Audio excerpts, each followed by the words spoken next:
Baik, assalamualaikum warahmatullahi wabarakatuh. Selamat malam semuanya. Salam sejahtera untuk kita semua. Jadi ini adalah video lanjutan dari penulisan proposal penelitian. Saya juga rekam malam hari, jadi saya sebutkan malam hari ya.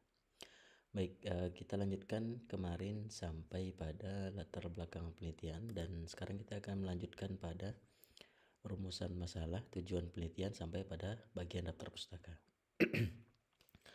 Baik, pada rumusan masalah kita tinggal sesuaikan saja dengan judul penelitian. Jadi rekan-rekan silakan tulis di sini rumusan masalah dalam penelitian ini adalah, bagian rumusan masalah ini kita perlu gunakan kata tanya ya. Kata tanya yang biasa digunakan untuk rumusan masalah adalah kata bagaimanakah. Jadi tidak menggunakan kata apa, tidak menggunakan kata kenapa ya, tapi lebih ke kata yang jawabannya itu panjang ataupun jawabannya itu lengkap. Nah, kata bagaimana ini bisa membawa kita ke hal yang lebih dalam, maka kita gunakan kata bagaimana. Dan kelanjutannya adalah kita lanjutkan saja dengan judul ini ya, seperti ini. Nah, jadi judulnya adalah rumusan masalahnya adalah bagaimana persepsi mahasiswa semester pertama terhadap pemanfaatan AI sebagai asisten penulisan teks akademik, seperti itu. Dan nanti kita akhiri dengan kata tanya di bagian ini ya. Oke, seperti ini. Ini bukan judul, karena ini bukan judul, bukan berfungsi sebagai judul penelitian, maka kita tidak perlu kapitalkan di bagian depannya. Seperti ini.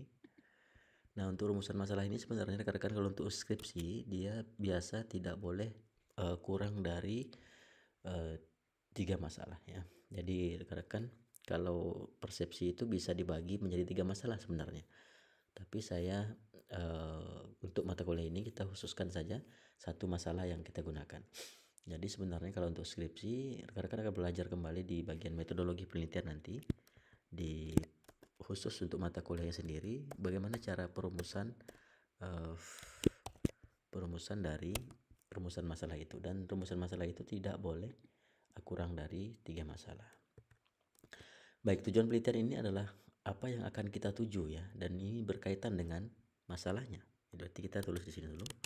Berdasarkan masalah yang telah disebutkan di atas, berdasarkan masalah yang telah disebutkan di atas, tujuan penelitian dalam penelitian ini adalah, sesuaikan dengan judul penelitiannya ya, seperti ini. Nah, kalau tujuan berarti kita mendeskripsikan, yaitu untuk kata-kata yang deskriptif ya. Kalau penelitian itu untuk membuat aplikasi, berarti kita sebutkan itu membangun ataupun mengembangkannya. Kita sebut di sini sebagai mendeskripsikan atau menganalisis boleh ya. Atau menganalisis persepsi mahasiswa semester pertama terhadap pembuatan AI sebagai asisten penulisan teks akademik tanpa tanda tanya. Jadi sesuai apa yang kita rumuskan ini sesuai dengan tujuannya. Maka kalau di rumusan masalahnya ada 3, maka tujuannya juga harus ada 3. Seperti itu ya. Kebetulan kita pakai satu masalah, maka tujuan penelitiannya juga satu masalah. Lalu selanjutnya adalah manfaat penelitian. Manfaat penelitian itu ada manfaat teoritis ya, manfaat dan manfaat praktis ya. Coba kita buat dulu untuk manfaat teoritis ya. Manfaat teoritis dan manfaat praktis. Manfaat teoritis berarti dia memberikan manfaat secara teori ya, secara pengembangan ilmu pengetahuan yang berkaitan dengan judul penelitian, berarti yang berkaitan dengan persepsi mahasiswa terhadap pemanfaatan AI, berarti teorinya tentang pemanfaatan AI. Nah, penelitian ini bermanfaat secara teoritis yakni untuk perkembangan ilmu pengetahuan mengenai pemanfaatan AI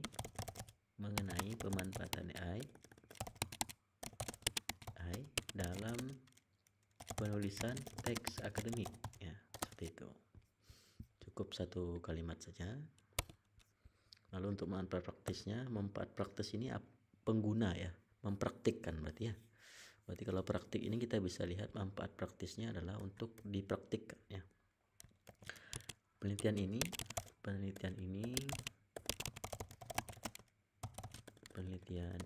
bermanfaat secara praktik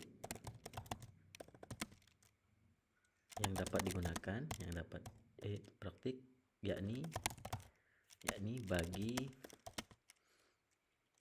pemangku kebijakan di bidang pendidikan ya. Karena ini pendidikan, karena penulisan ya, baik di universitas maupun baik di universitas maupun di lembaga pendidikan lainnya.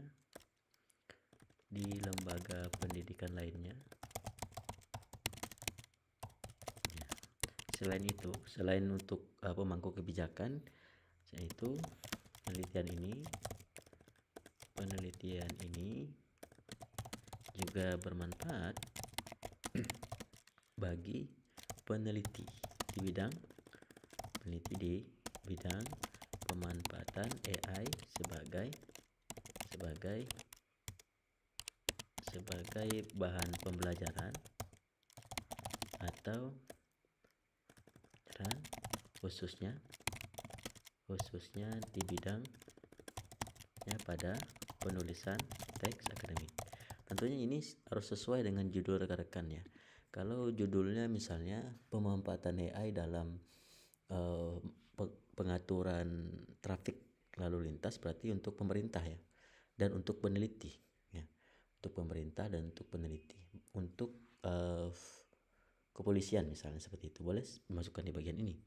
Nah, secara teori mungkin tidak banyak berbeda, tapi yang di bagian ini tergantung siapa yang akan memanfaatkan penelitian kita ya. Tuh. Selanjutnya ruang lingkup penelitian. Ruang lingkup penelitian ini untuk membatasi agar pembaca mengetahui sampai mana penelitian kita. Gitu ya. Ada 3 hal yang perlu kita batasi di sini. Yang pertama adalah ruang lingkup metodologi penelitian. Ruang lingkup metode, kita tandai dulu ya, metode. Lalu ruang lingkup data ya. Dan ruang lingkup kajian ya. Baik, kajian, metode dan kajian sebenarnya di sini ya. Metode, kajian, oke, dan datanya ya. Oke, sumber data. Kajian ini berkaitan dengan data juga sebenarnya. Baik, kita jelaskan dulu bagian metode. Penelitian ini kita beri kalimat dulu agar tidak terjadi kesalahpahaman mengenai bidang penelitian yang dilakukan, perlu dibuat sebuah ruang lingkup penelitian yang menjelaskan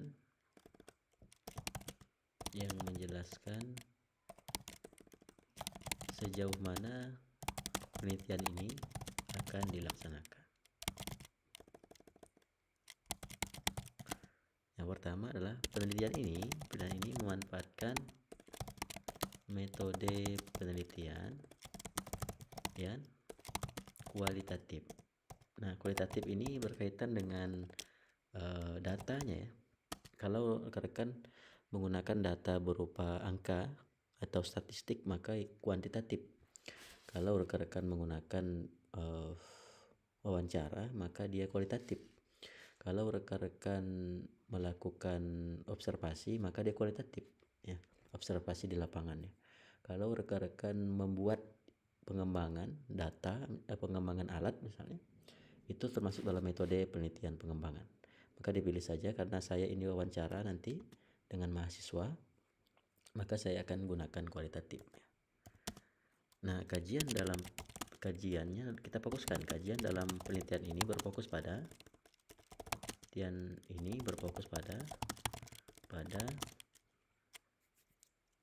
pengungkapan persepsi mahasiswa terhadap AI sebagai alat yang dapat membantu penulisan teks akademik.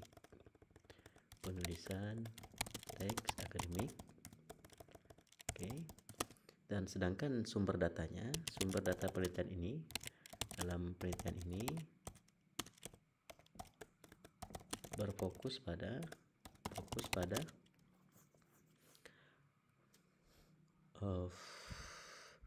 mahasiswa tingkat pertama Universitas Tanjung Pura.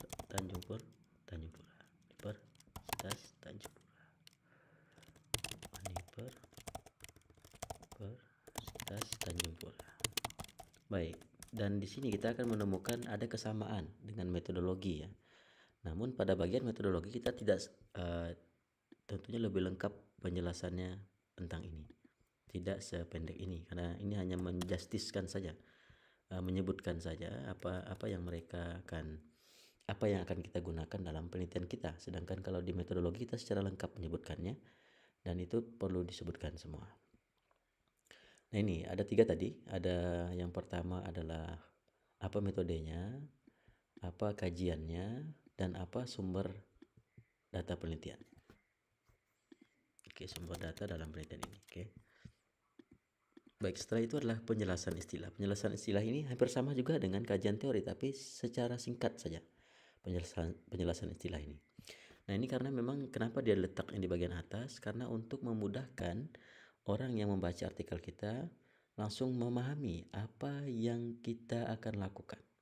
Dia tidak perlu lari ke metodologi, dia baca di bagian ini sudah lengkap, gitu ya. Sudah secara abstrak menjelaskan itu, gitu ya. Sama dengan penjelasan istilah. Penjelasan istilah juga akan sama dengan kajian teori nanti, tapi dia tidak semuanya diletakkan di situ.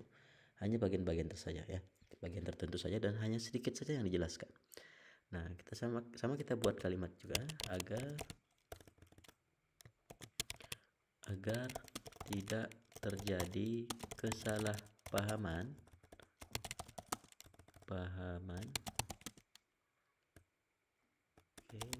mengenai, saya ubah kamusnya dulu menjadi bahasa Indonesia supaya ketahuan yang salahnya.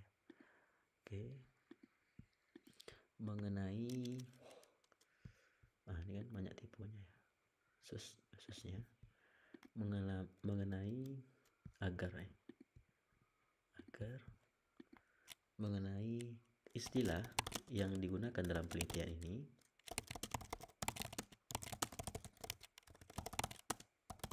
perlu dibuat sebuah penjelasan istilah sebagai berikut.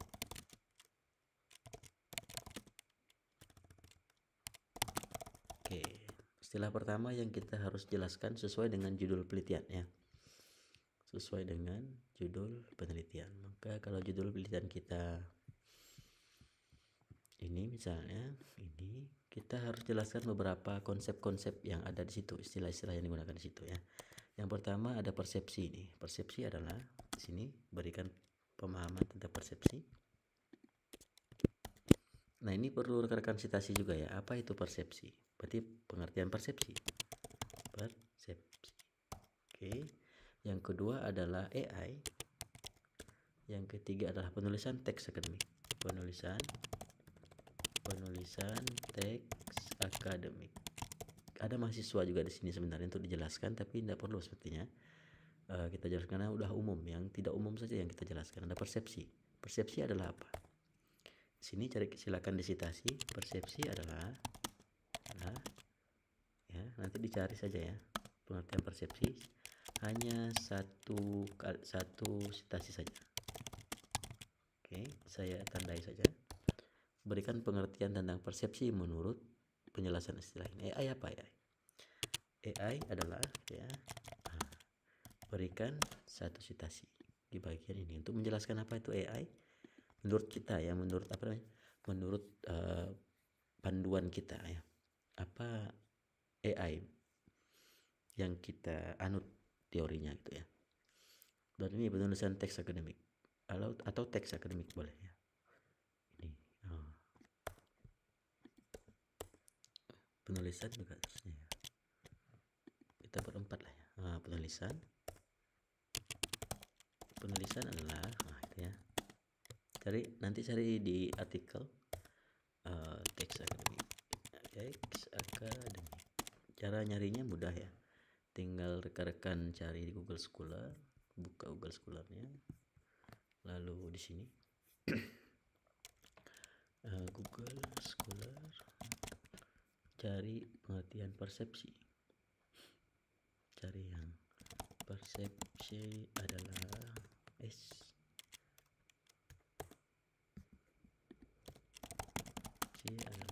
seperti ini. Ini ada sini ya. Tinggal di ambil saja di parafrase, diubah bahasanya. Persepsi adalah pandangan secara umum atau global ya. Kita ambil PDF-nya saja lah ya. Nanti kita citasi seperti biasa. Oke, ini dia nih. Kita masukkan dulu dia ke Zotero. Kita belum buka Zotero rupanya. Oke.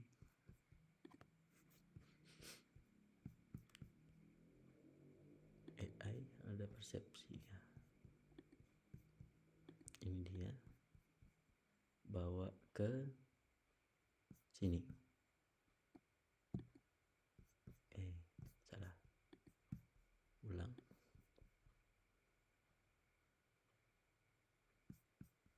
Masukkan ke foldernya. Seperti biasa ya. Oke. Persepsi adalah ini ya. Ini menurut Akbar.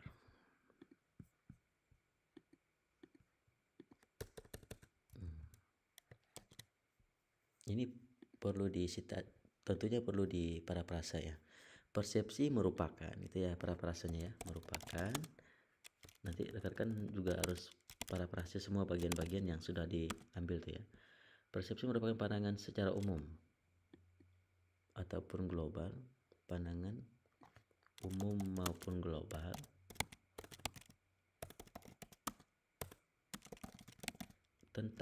tentang suatu objek.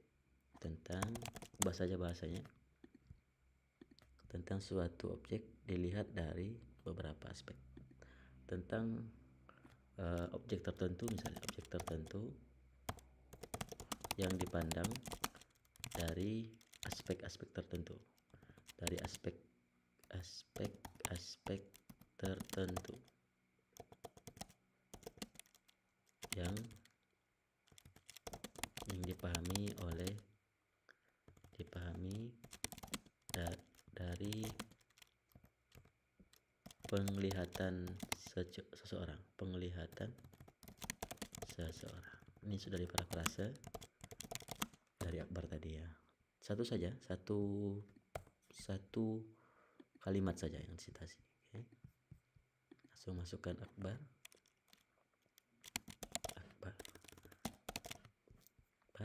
Oke. Baik, ini sudah masuk Akbar ya. Dan lain-lainnya silakan nanti rekan-rekan cari saja. Ini contoh. Nanti ini silakan dicari di artikel-artikel yang sesuai. Baik, langsung ke kajian teori. Nah, kajian teori tidak jauh juga dengan ini, tapi dia lebih panjang ya. Saya minta rekan-rekan nanti buat paling tidak 2 paragraf tentang pengertian-pengertian ini. Pengertian-pengertian ini ya. Ini tinggal copy saja nanti, tapi tambah ya. Tambah lebih banyak dibanding pada bagian penjelasan istilah. Kajian teori itu menjelaskan teorinya sebenarnya ya. Jadi sebenarnya teori ini yang paling harusnya banyak, karena kita tidak akan sempat mengejar jika terlalu banyak teori yang kita sampaikan, maka tidak akan banyak juga waktu kita. Maka cukup 2 paragraf dalam satu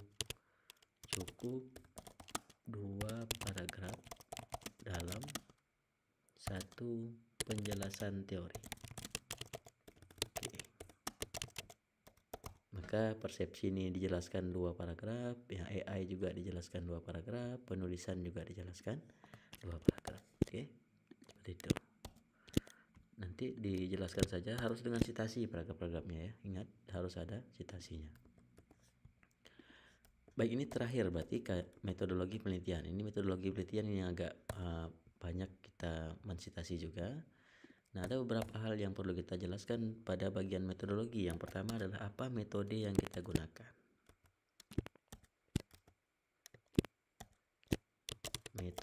Metode. Yang kedua adalah pendekatan. Oke. Selanjutnya ada sumber data penelitian, data dan sumber data. Lalu selanjutnya ada teknik alat dan teknik pengumpulan data.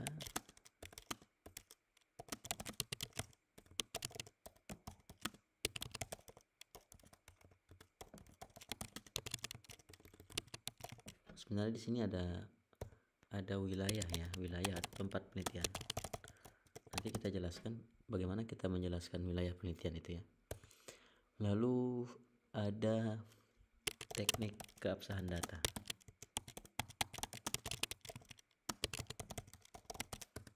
Lalu ada terakhir adalah teknik analisis data.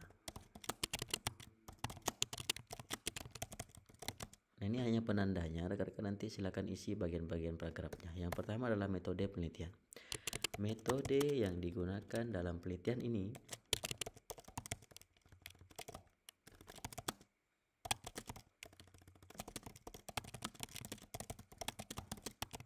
menggunakan metode penelitian kualitatif. Nah, jelaskan apa itu metode penelitian kualitatif ya. Rekan cari di artikel-artikel yang menjelaskan mengenai metode penelitian kualitatif. Ini saya sudah ada contohnya. Oke, saya carikan dulu ya. Ada contohnya. Saya lihat dulu menulisnya. Oke, ada contoh metodologi penelitian di sini. Ini. Baik, di sini saya menjelaskan apa itu metodologi penelitian, tapi berbahasa Inggris ya. Saya cari yang bahasa Indonesia.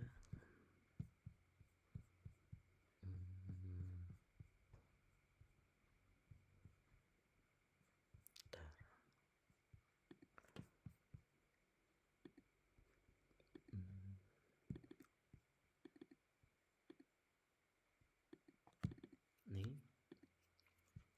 Oke, metode penelitian. Baik, kita buka bagian metodologi penelitian. Baik. Penelitian ini menggunakan jenis penelitian kualitatif dengan bantuan pendekatan fenomenologi ya. Nah, kita ambil ini. Ini ada sitasi-sitasinya ya. Oke, ini contohnya. Nah, rekan-rekan boleh ikuti kalimat-kalimat yang saya buat, tapi rekan-rekan boleh juga nyari dari artikel-artikel yang lain. Karena kalau rekan-rekan gunakan lagi, dia akan sitasinya akan sama dengan saya ya. Atau kalimatnya juga akan sama dengan saya. Ini ada beberapa artikel yang saya citasi mengenai apa alasan saya memilih penelitian kualitatif ya. Apa keuntungannya? Rekan boleh jelaskan apa. Sini jelaskan, saya tandai saja ya. Jelaskan pengertian dan alasan. Alasan, pengertian, kalau bisa alasan ya, alasan dan kelebihan dari metode yang dipilih.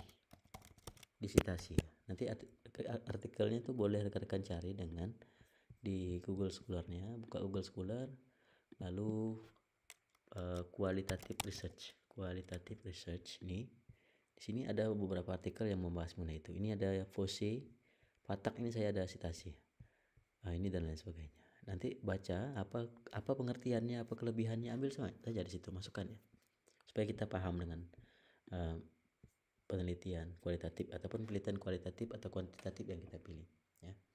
Yang kedua adalah Nah, rekan-rekan, ini pendekatan ya. Tidak semua penelitian rekan-rekan itu ada pendekatannya, tapi yang wawancara dengan mahasiswa itu rata-rata pakai pendekatan. Nah, pendekatan yang kita pilih biasanya pendekatan studi kasus atau metodologi. Kayaknya yang paling banyak itu adalah metodologi. Maka kita tulis saja sini pendekatan ya, pendekatan. Nah, pendekatan yang kita pilih nanti coba pilih saja metodologi. Kalaupun tidak cocok nanti saya akan jelaskan ya. Saya akan berikan komentarnya. Atau rekan-rekan boleh tanya ke AI, judul ini cocoknya pakai pendekatan fenomenologi atau studi kasus gitu. Kalaupun dia merujuk pada studi kasus, tanya apakah boleh fenomenologi gitu ya, karena lebih mudah penelitian fenomenologi ya. Fenomenologi lebih fokus, bukan lebih fokus ya, dia lebih umum hasil penelitiannya gitu ya.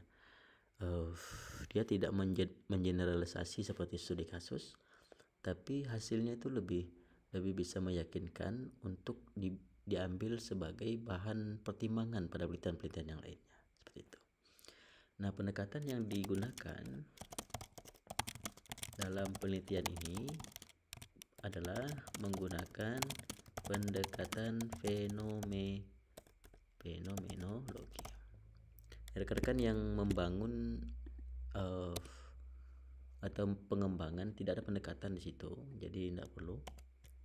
Tapi kalau memang lebih dalam, ada pendekatannya dalam penelitian pengembangan itu. Tapi tidak masalah, rekan-rekan tidak perlu masukkan pendekatannya untuk penelitian pengembangan. Cukup penelitian yang ada persepsi di dalamnya, ada data wawancara, disebutkan saja bagian pendekatan fenomenologi. Di sini sudah saya sebutkan juga ada contoh fenomenologi di sini.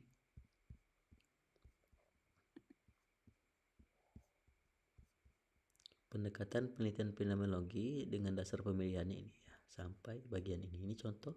Rekan tinggal pilih saja.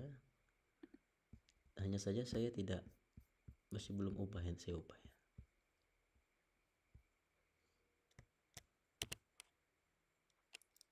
Alasan, ini alasannya. Ada alasan tentunya. Alasan pendekatan penelitian fenomenologi dalam pesan ini dipilih, nah, gitu ya. Oke. Mengungkap persepsi di sini ya, maksudnya persepsi mahasiswa terhadap pemanfaatan AI. Oke, ada pendekatan. Lanjutnya pendekatan udah ini kita buat tadi ya. Wilayah penelitian. Wilayah penelitian, kalaupun dia berbentuk wilayah, rekan-rekan yang wawancara dengan bentuk wilayah ataupun ada menyebutkan wilayah tertentu, maka harus dijelaskan wilayahnya. Kalau saya sebutkan Kota Singkawang di sini, saya sebutkan di sini Kota Singkawang ini ada alasannya. Nanti rekan-rekan pilih kira-kira apa alasannya gitu ya. Pikirkan saja. Karena mungkin Kota Pontianak ini sudah berkembang dan banyak sekali perumahan-perumahan, sehingga arsitekturnya harus diteliti dengan baik misalnya gitu ya. Boleh juga seperti itu. Saya di sini penelitian ini dilakukan di Pontianak ya. Saya ubah ini. Saya ganti dengan penelitian saya. Oke. Ini ada penelitian saya menyebutkan seperti itu.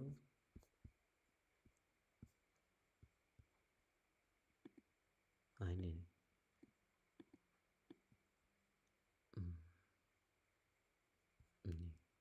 contoh saja ya.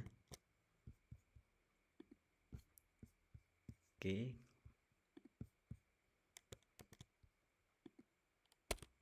Nah, saya di sini menyebutkan bahwa kenapa saya milih wilayah penelitian itu di Untan, karena Untan itu adalah representasi dari Kalimantan Barat ya.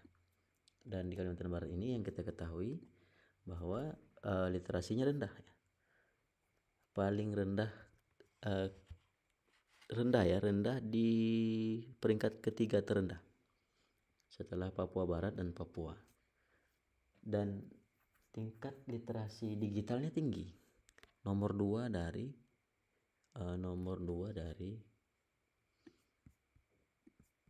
Yogyakarta. Nah itu aneh ya, nampak dari situ. Jadi kita pengen melihat fenomena tersebut, apakah itu berpengaruh terhadap penerimaan mereka terhadap AI, teknologi AI gitu kan. Boleh yang bahas-bahas tentang AI boleh masukkan alasannya ini ya. Ambil saja Lukman et al dan Raffi et al ini untuk citasinya. Selanjutnya data dan sumber data penelitian. Data di sini rekan-rekan sebutkan saja. Data dalam penelitian ini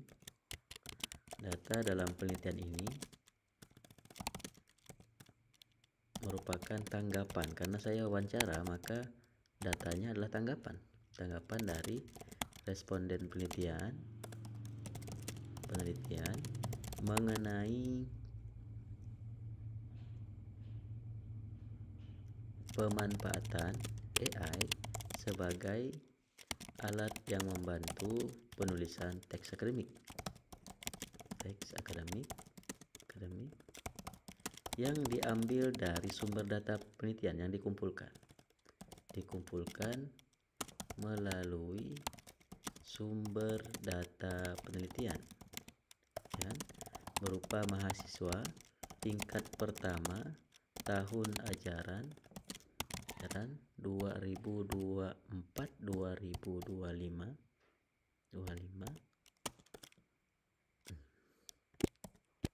Universitas Tanjung Pura.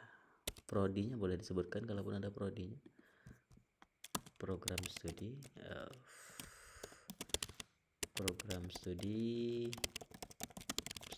pendidikan bahasa Indonesia misalnya. FKIP Universitas Tanjung Pura.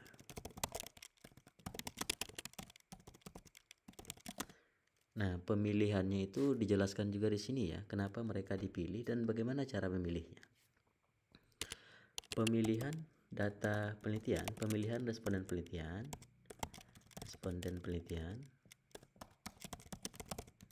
didasarkan pada teknik penentuan sampel, yakni dengan teknik purposive sampling. Nah, di sini nanti tolong jelaskan apa itu purposive sampling. Ya, nanti cari penjelasannya di artikel. Selain itu, pemilihan responden penelitian juga ditentukan dengan beberapa syarat. Nah, nanti syarat ini rekan-rekan tentukan saja. Syarat yang pertama, 1. merupakan mahasiswa aktif ya. Maksudnya harus aktif gitu ya.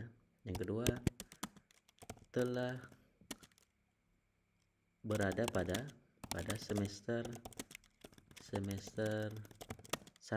Boleh kan kita sebutkan tadi semester pertama ya. Jangan sampai kita wawancara semester ketiga misalnya kan. Semester pertama, di sini tulis pertama, enggak boleh 1. Ketiga, dia sudah menggunakan AI. Terkonfirmasi menggunakan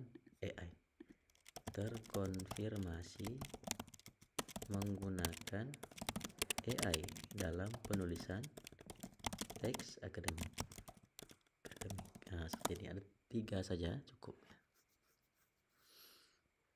Nah, rekan-rekan kalau wawancara boleh buatkan tabelnya. Responden penelitian dapat dilihat secara lengkap pada tabel berikut. Nah, demografi di sini harusnya. Demografi responden penelitian berikut. Nah, buatkan tabel responden penelitian namanya. Tata letak, sisipkan tabel. Ini R1, umur, lalu jenis kelamin, Oke, seperti ini ya. Ini kode. Nanti rekan-rekan tidak boleh menyebutkan nama dari responden penelitiannya ya. Diberikan kode saja. Tabel 1, tabel 1, demografi responden penelitian. Oke. Bold. Kita tengahkan. Biarlah kode. Lalu ini usia ya, usia. Ini jenis kelamin. Ini frekuensi penggunaan AI. Frekuensi penggunaan AI dalam menulis teks akademik. Oke. Kita kecilkan ini. Usia kita kecilkan juga, jenis kelamin juga kita kecilkan.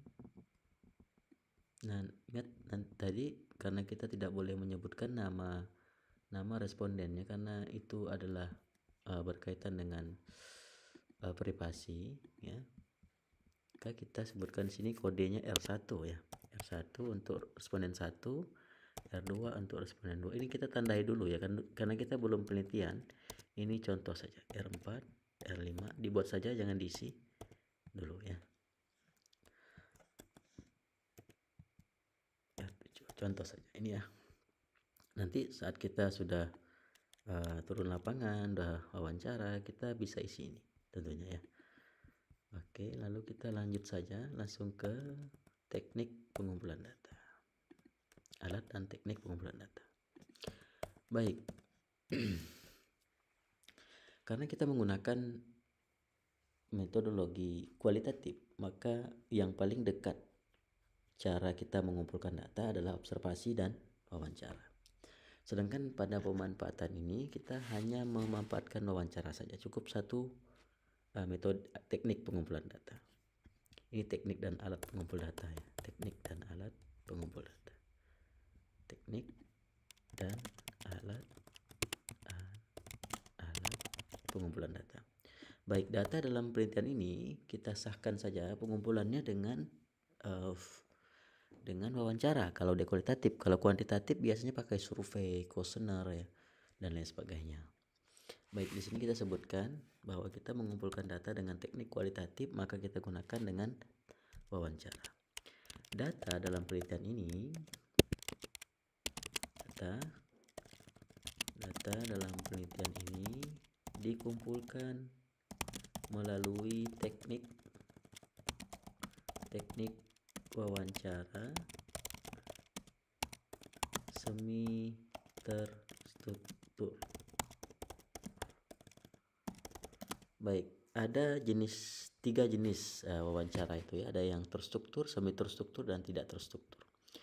Nah, kenapa kita memilih semi terstruktur? Karena kalau semi terstruktur kita cuman perlu beberapa pertanyaan saat turun lapangan, dan pertanyaan itu kita kembangkan terus.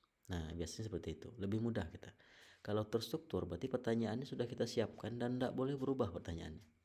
Hanya nanya itu saja, tidak boleh nanya yang lain. Jadi kalau ada pertanyaan yang lain, takutnya itu menarik, maka kita tidak bisa tanyakan, gitu ya. Kalau yang tidak terstruktur itu yang seperti dilakukan oleh wartawan yang mereka langsung saja nanya, gitu ya. Dan itu tidak mereka sudah biasa dan tidak terpengaruh sama sekali karena sudah bidang mereka ya, gitu ya. Jadi amannya kita gunakan wawancara semi terstruktur. Nah, alat pengumpul data dalam penelitian ini berupa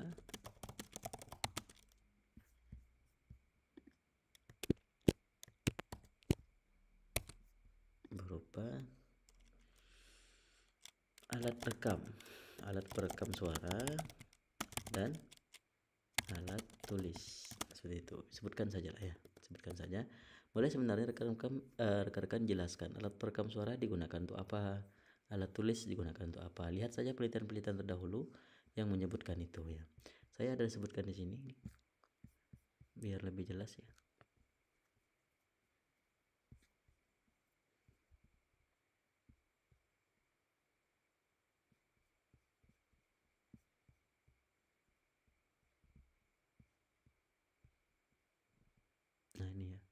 Ini contohnya.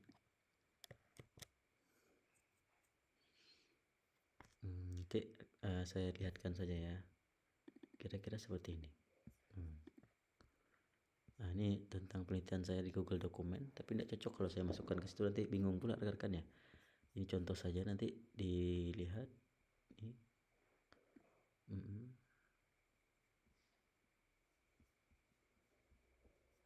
Nah, ini agak panjang nih memang ya.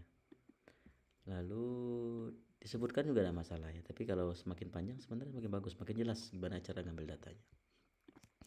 Lalu teknik kehabisan data ini sepertinya kita hilangkan saja lah ya. Ini kalau saya jelaskan agak panjang ceritanya kalau teknik keabsahan data. Kita lewatkan saja. Nah, keabsahan data ini sebenarnya untuk menguji apakah absah datanya atau tidak ya. Ada baiknya ditambahkan saja lah ya. Baik. Data dalam penelitian ini telah diabsahkan datanya melalui teknik triangulasi. Ini khusus untuk yang wawancara ya, triangulasi. Jadi rekan-rekan yang menggunakan penelitian wawancara itu dengan triangulasi boleh. Banyak sebenarnya teknik-tekniknya ya. Ada teknik teman sejawat, ya, ada teknik pemeriksaan ahli dan lain sebagainya. Kita gunakan triangulasi, yakni dengan mencocokkan data-data penelitian dari satu responden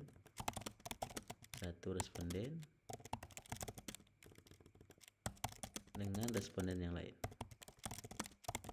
Nah, seperti ini saja. Nanti kalaupun rekan-rekan mau berikan pengertiannya boleh di bagian ini cari citasi apa triangulasi data itu ya. Lalu terakhir adalah teknik analisis data penelitian. Teknik analisis data penelitian ini menggunakan teknik analisis data tematik ya. Kalau penelitiannya wawancara, rata-rata teknik analisis datanya teknik analisis data tematik. Ini kita tulis saja di sini. Teknik analisis data yang digunakan dalam penelitian ini adalah menggunakan teknik analisis data tematik. Kalian boleh cari apa pengertian teknik analisis data tematik, lalu nanti silakan cari tahapan-tahapannya. Saya sudah ada, kalian boleh ambil juga ini di artikel saya yang ini diterbitkan pada MKWK tahun 2024 ya. Mariadi Potomek. Ini yang pertama ya. Ini di teknik informatika ya. Sepertinya sudah semester 6 semua mahasiswanya ya. Itu kita ambil coba di sini. Kita citasi saja dari sini. Ada tahapan-tahapannya. Tahapan-tahapan teknik analisis data tematik itu ya. Lama juga nih muternya.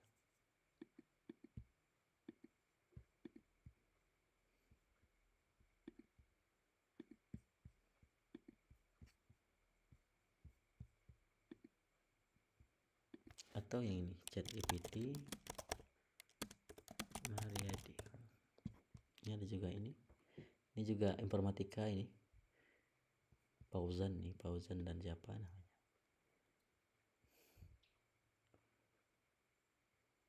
Mata kuliah MKWK juga. Tapi lama sekali mutarnya nih. Loadingnya lama ya. Oke, kita ambil di sini saja lah ya. Kita ambil di sini ada teknik wawancara teknik tematik di sini. Ini.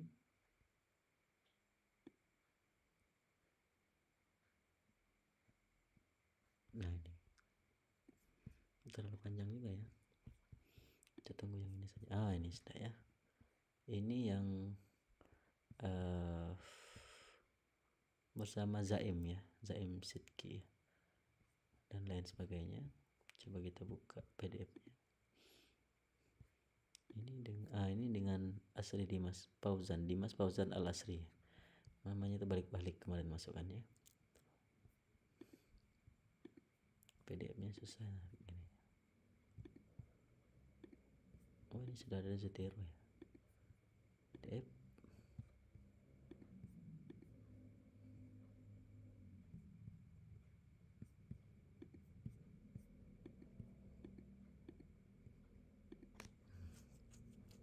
Lama ya.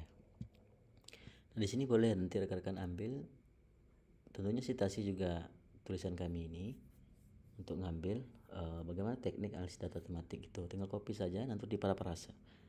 Diambil juga artikel yang kami citasi tentunya ya. Jadi ada 2 artikel tambahan yang akan memperbanyak artikel-artikel rekan-rekan itu. Tuh, kita lihat dulu lah hari ini muter-muter nih ya.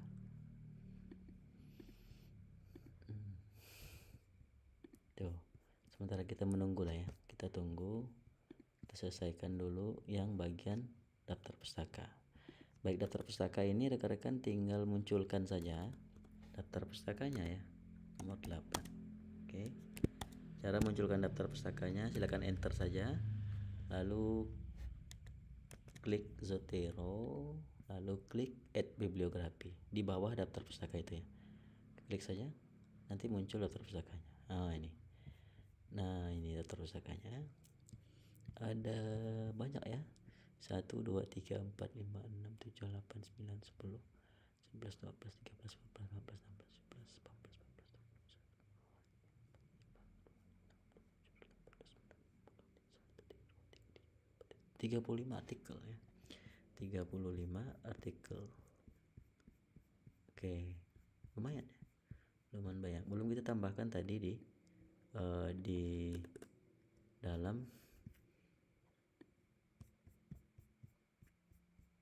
metodologinya. Oke, ini ya, lumayan nih, bagus nih ya. Teknik analisis datanya kita ambil saja tadi, ini artikelnya, dan metodologinya ada di sini. Metodologi ini, data yang telah didapatkan selanjutnya dianalisis dengan menggunakan teknik analisis data tematik. Ini ambil saja nanti di parafrase ya. Ada novel di sini, novel. Oke, ambil, pastekan di sini. Oke, besarnya kita apa dulu. Oke, ini di citasi tentunya novel juga, dan citasi kami ya, kita citasi novel. Ada nggak novel masih di saya ya, novel ada ya. Kalau tidak ada novel berarti kita ambil dulu novel di artikel yang sudah kita download tadi. Novel mana, novel ini sudah ada doinya. Ini kalau berada doinya ini gampang sekali ya mau cari citasinya ya. Tinggal ini batal dulu, masukkan ke sini tadi doinya, masukkan ke sini, masukkan sini. Oke, sudah ada novel ya, ini novel. Oke, lihat novel mana ini, novel, tulis novel. Oke, di sini. Oke, di sini terdapat beberapa tahapan. Oke, data penelitian. Oke, dan ini novel juga.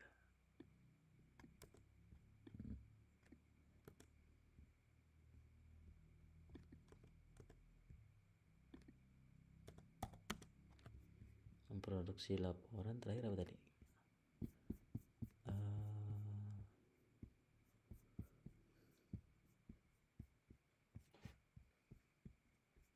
Metodologi, metode. Ini adalah cukup lah ya, cukup. Oke, ini nanti boleh dicari artikelnya novel. Berarti harus ada citasi juga di sini. Tambahkan citasi yang ini ya, citasi yang ini, download dulu ini artikelnya. Lalu ini punya siapa? Oke, ChatGPT ya, punya saya ya. Masukkan sini, lalu masuk sini. Oke. Belum masuk ya, belum masuk. Ini sepertinya ya. Oke, betul. Yang atas tarik, masukkan ke sini. Kan ke sini. Oke. Nah, ini sudah. Oh, tidak ada saya di sini malah ya. Karena namanya tuh agak aneh mana artikelnya tuh. Nah, boleh Asri saja situ ya.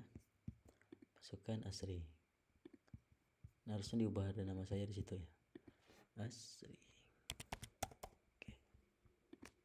Oke. Seperti ini. Ada. Oke. Seperti ini ya. Kira-kira ya. Jadi sudah lengkap ini menjadi satu proposal penelitian.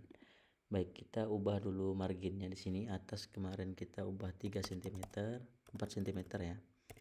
4 cm, bawahnya itu 3 cm, lalu kirinya itu 4 cm ya. Kanannya 3 cm. Lalu oke. Spasinya kita gunakan 2. Spasinya 1,5 saja ya, 1,5. Seperti ini ya. Nah, spasi untuk daftar pustaka pakai 1 saja ya spasinya. Oke.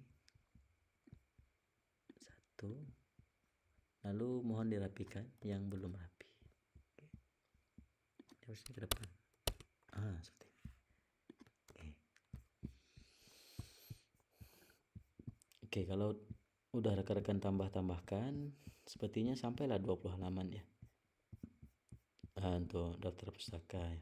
Kalau penentuan ininya, penentuan metodologi penelitiannya sesuaikan saja dengan kajian maksudnya kajian teorinya ini sesuaikan dengan penjelasan istilah. Nah, penentuan penjelasan istilah ini sesuai dengan judulnya ya. Misalnya persepsi terhadap korupsi. Berarti ada persepsi, ada korupsi, ada pencegahan korupsi, misalnya gitu ya, boleh ya. Seperti itu. Sesuai dengan judulnya. Kalau minimal 3 lah ya. Minimal 3, kalau dapat 3 cukup lah itu ya. Tuh. Jadi penjelasan istilahnya seperti itu. Nanti kalau ada yang ditanyakan silakan tanyakan langsung ke WA saja ya. Baik, sampai di situ untuk penjelasan metodologi. Nanti saya upload, rekan-rekan tinggal tunggu saja.